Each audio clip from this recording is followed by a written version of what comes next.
Hi, I'm Jenn with PepperHarrow, and today we're going to be talking about starting cosmos from seed. Cosmos are one of the easiest flowers that we start from seed here on the farm, but we want to go through some high-level points on how to start cosmos from seed for you today. The first thing to keep in mind as you're seed starting your cosmos is don't start them too early. The real key to success is they don't like a lot of cold, so don't start them too early before your last frost date. Start them 4 to 6 weeks before your last frost date, and that should really give you a lot of success in making sure that you plant them out well after all the cold period is gone so that they can really thrive and succeed. Today we're going to be starting some of the cosmos that we collected from seed here at PepperHarrow. Cosmos bipinnatus is one that we broadcast around on the farm and do big wildflower installations. So I really want you to think about seed starting cosmos in two different ways. The first way we seed start cosmos is for our cultivated varieties. So our cultivated cut flower varieties are those that are a little bit more special, way expensive, ones that we really want to keep an eye on. For those seeds, we're going to be seed starting them in trays like you see here, and this is a 72 cell tray. These, the more wildflower kind of cosmos that are easy to come by and fairly inexpensive, we actually broadcast those out into our wildflower fields, kind of Johnny Appleseeding it around. Adam's the guy who usually goes out and does that for me. We Johnny Appleseed them around the field and we just let them come up on their own. We don't cultivate them besides scattering their seed around and cultivating them that way. So think about your higher end varieties, doing them in trays and controlling the seed starting process a little bit, but your more wildflower varieties, you're going to put those out in the field. Okay? All right. I'm going to start first with the cultivated varieties, and we're going to talk through how to cultivate in seed trays like I have here. All right. So I have my seeds. I have my labels and markers, and all of these will be linked in the box below. If you want to know how to get any of this stuff, it'll be provided in the box below for your reference. So I'm just going to write on the seed, on the label, what seeds I'm going to start. I'm just going to write cosmos. Sometimes when I'm doing multiple different varieties of cosmos, like I know what a cosmo looks like. So usually on the label, I won't just put cosmos. I'll actually put what type of cosmos I'm growing because usually I know what they are when I see them. And really I'm only often interested in what the variety is. But I'm going to pop this guy in, and I'm going to go ahead and start putting my seeds, taking them out of my envelope. And I'll give you a close-up of these seeds. You got to kind of take a look and see what they look like. They're very unique looking. But I'm going to take a seed and I'm going to drop it into each cell. If you are doing a limited growing space, you're going to want to make sure that maybe you don't do an entire tray of the same kind of cosmos. So, but for me, I'm going to do it because I'm going to end up planting this entire tray out in the field. If you do want to do multiple different types of cosmos in the same tray, I highly recommend just doing a couple of varieties per row. So this is a 72 cell tray. I would just do one type of variety in 1, 2, 3, 4, 5, 6. I would put 12 seeds in these 12 cells here and start that variety and just do one type of variety in these first 2 rows. I'd do a next type of variety in the next 12 and on and on and on and on as I complete my tray. That way I can make sure to try and have many different things available to put in the garden. But for us, we're going to end up putting this in a 50-foot row on the farm.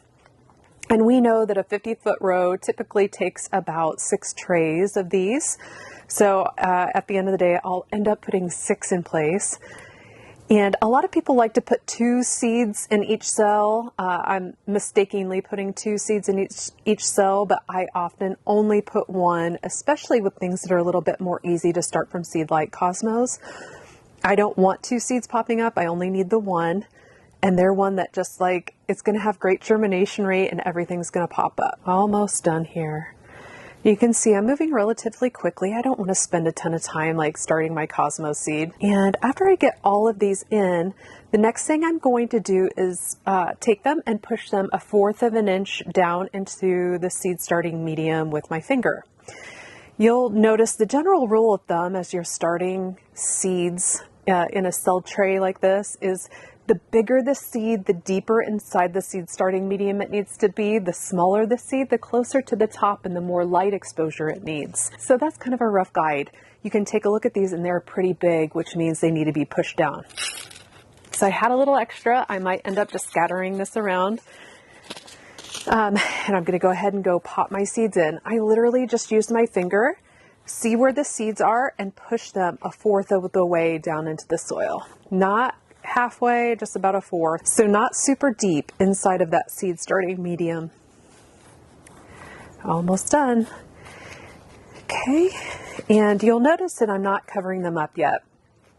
I will go back in here and I'll either sprinkle vermiculite over the top to kind of seal those seeds inside the hole, or oftentimes I'll even just take a little bit of extra seed starting soil, put it on top just to cover the hole where I popped that little seed down inside the cell tray.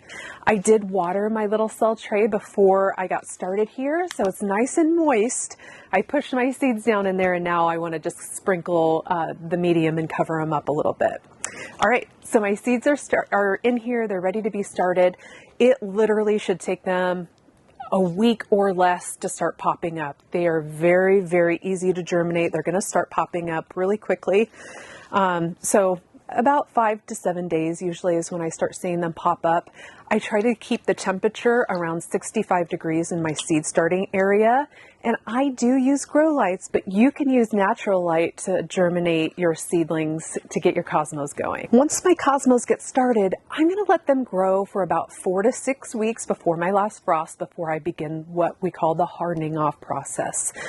During that hardening off process, you're going to gradually transition your seedlings from an inside protected area to outside to start to prep them and get ready for getting them planted in the ground.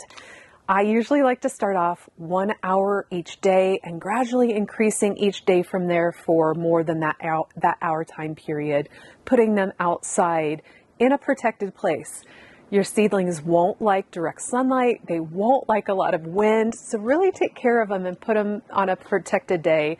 If it's super windy or really hot, just make sure that you keep them in a protected area where they're not going to take on a lot of that wind, or maybe even wait until that windy day has passed before you start the hardening off process.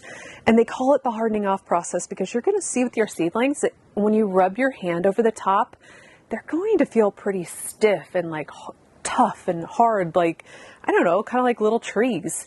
But before you harden them off, they're going to be kind of delicate and kind of pliable, and you'll notice a real difference after they're ready to go.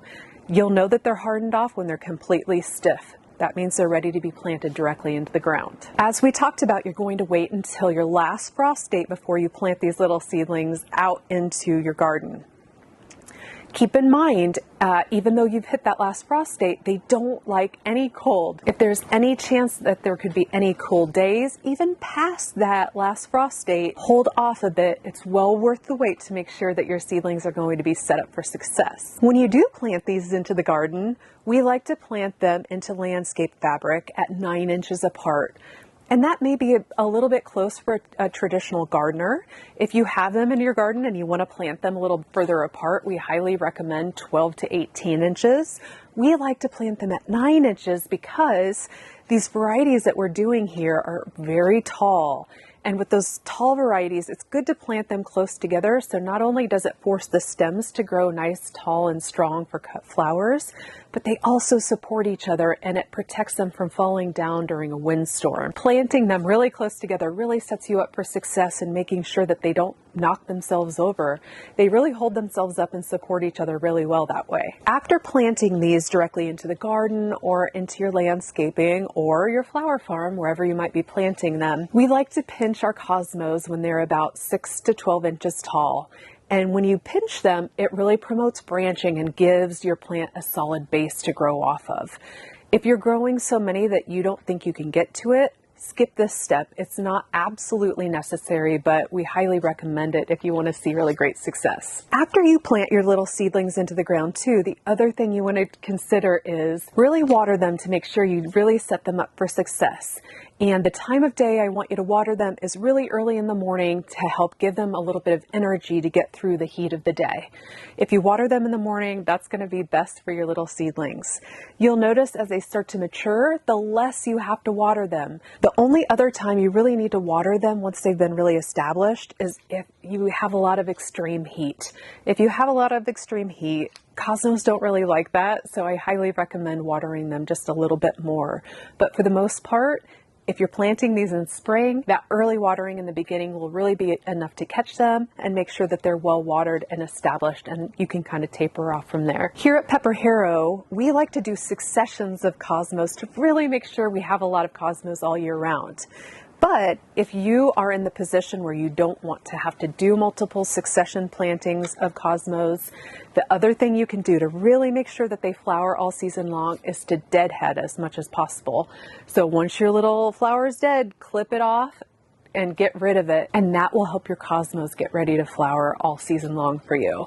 But the greatest success, the greatest way that we've had success with cosmos is that we do multiple successions of these trays and plant them at various times throughout the year to really keep them going and looking amazing. Varieties of cosmos that we grow here that we love. We really like Capricola, and it's a pretty pink and white variegated one that looks so delicate and beautiful. Adam's a big fan of all of the double click varieties, and in particular, I think he likes Rose Bonbon and Snowflake, I think was one of them. The other one we really liked that was double click was Cranberry. Oh my gosh, it started blooming and we were all like, what is that? It's absolutely gorgeous. So check out all of those beautiful double click varieties. They're absolutely stunning. A couple others that we also like are Cupcake, and it has a very delicate saucer look with a little bitty inside. Very beautiful. I love using that in wedding work especially. And the last one I kind of want you to look at is Xenia. Xenia is, I don't know, it's kind of like a darkish purple, but it has a really pretty kind of neon colored looking center, a little yellow neonish. I don't know, it's hard to describe the color of Xenia, but it's really unique and very beautiful. So those are our favorite cut flower varieties, but you could also look at how we were looking at the wildflower variety, the Phonatus. It's really nice to go toss those out into the garden and let them grow. We also grow Sensational, which is another great variety. And then Sulfur is another one you should consider. And we just attended a conference recently where someone recommended sulfur cosmos to do plant-dyed materials. All sorts of things that you can use that for, and they look absolutely stunning out in the fields. So why do we love cosmos here at PepperHarrow? Well, we do a ton of floral design, both workshops, weddings, you name it, we do it. And the airiness of cosmos and the little sparkly detail it adds to any design is absolutely gorgeous. We even absolutely love to just go cut cosmos and put a vase inside of our house. Cosmos look absolutely airy and artistic and gorgeous in a vase, just free-flowing, doing their thing. They're absolutely stunning, and their heads kind of face all kinds of different shapes. So beautiful. The other thing we really like cosmos for is how I talked about wildflower installations. Cosmos in a big, bold spread of flowers looks absolutely gorgeous. You'll see them dancing in the wind. They're soft and flowy. Absolutely mesmerizing, and I could just sit outside and watch them for hours. It's really relaxing and just such a beautiful spectacle. It's hard to look away. I hope you enjoyed today's video about how to start cosmos from seed. If you'll like this video, please like and subscribe and comment below. Did I miss anything? Thank you all so much for joining today, and happy growing.